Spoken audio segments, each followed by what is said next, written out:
Hey, this is Jamie from Capsule Computers, and today we are reviewing The Bard's Tale 4 Barrow's Deep. This title from inXile Entertainment is available now for Windows. At the time of the recording of this video, the game cost $34.99 US. After a 14-year hiatus, inXile Entertainment is going back to the Bard's Tale franchise. In a slightly confusing numerical system, inXile is returning to the old setting of Skara Brae after acquiring the full rights to the series. Thus, the slightly confusing numerical jump between 2004's The Bard's Tale and 2018's The Bard's Tale 4. The new game fuses a modern, first-person perspective with the franchise's classic dungeon-crawling action. Things are not well in Skara Brae. The fanatical Fatherites have taken over the city. Their paladins are terrorizing the locals with their oppressive rule. The non-human races are under siege as machinations are underway to drive a massive rift between them and the humans. Our heroes will rise in this chaotic environment to bring peace to Skara Brae. The Bard's Tale 4 Barrow's Deep offers solid writing. The plot is interesting and drives the action forward even for younger players who are new to the long-running franchise. The world is nicely fleshed out, with plenty of side content and background lore. The Bard's Tale 4 Barrow's Deep is a first-person dungeon crawler along the lines of the Legend of Grimrock series.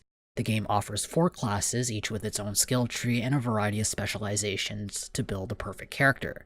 Since each class can only carry 4 active skills, players will need to build parties more so than individual characters. While character progression in The Bard's Tale 4 strikes a good balance between depth and accessibility, the lack of confirmation for spending skill points and not having a method of resetting skills is extremely frustrating.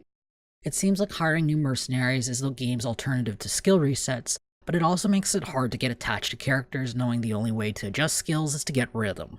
The lack of confirmation windows for spending skill points makes accidental clicks a real possibility, which simply makes the whole lack of skill reset worse.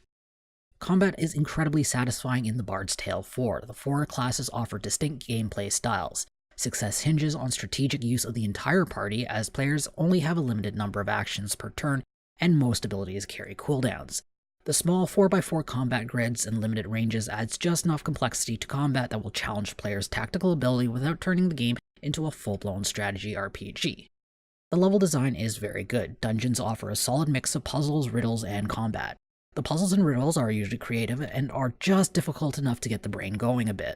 These are not puzzles that will leave players banging their head against the keyboard. Oftentimes, most can be brute forced after a reasonable period of trial and error.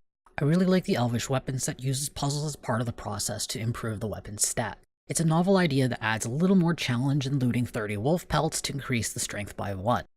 Where the level design falls flat is the stealth portions of the game. Many areas are locked away by high-level enemies or require players to sneak past difficult fights. The stealth system is incredibly bare bones, as players need to be just outside of aggro range to determine the difficulty level of the fight.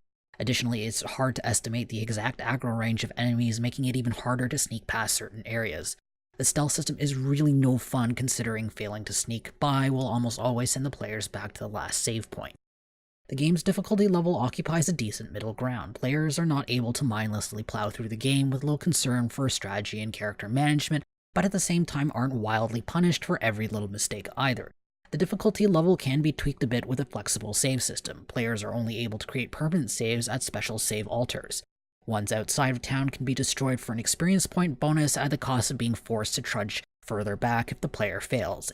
It's a neat risk-reward system that pays tribute to old-school sensibilities with a slightly modern twist. For the really hardcore, a legacy mode is in the works to amp up the challenge.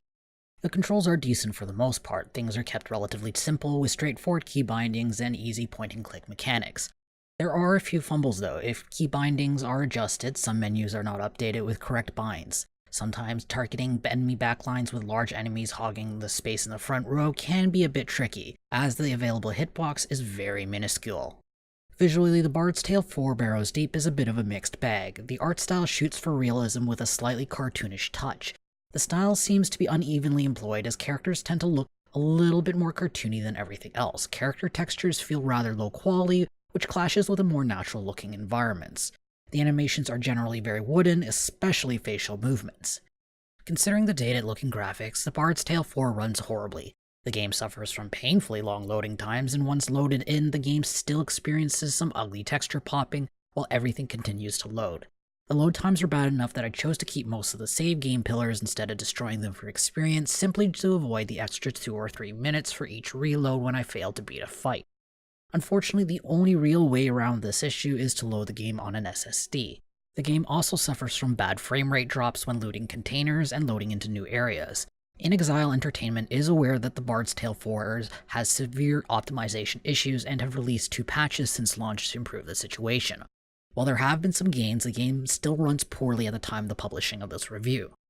The Bard's Tale 4 Barrows Deep offers a good audio experience. The sound effects are solid, though nothing really stands out. The voice acting is generally strong with only a few flops. The music is where this game really shines. The soundtrack is composed of Gaelic-style music with performances by leading artists. The decision to skip over traditional video game scores in favor for a worldly sound makes the soundtrack unique and absolutely memorable. The Bard's Tale 4 Barrows Deep is a solid first-person dungeon crawler marred with a lot of frustrating technical issues and a few silly quality-of-life decisions. Many of these issues are in the realm of patchable, and many of the technical issues are on inXile Entertainment's high-priority list. However, until these issues are fully addressed, it's hard to recommend the Bard's Tale 4. I'm awarding the game 6.5 capsules out of 10. If you want to read this review, be sure to check out the link in the description or in the video's card. I hope to see you soon. This is Jamie from Capsule Computers signing off.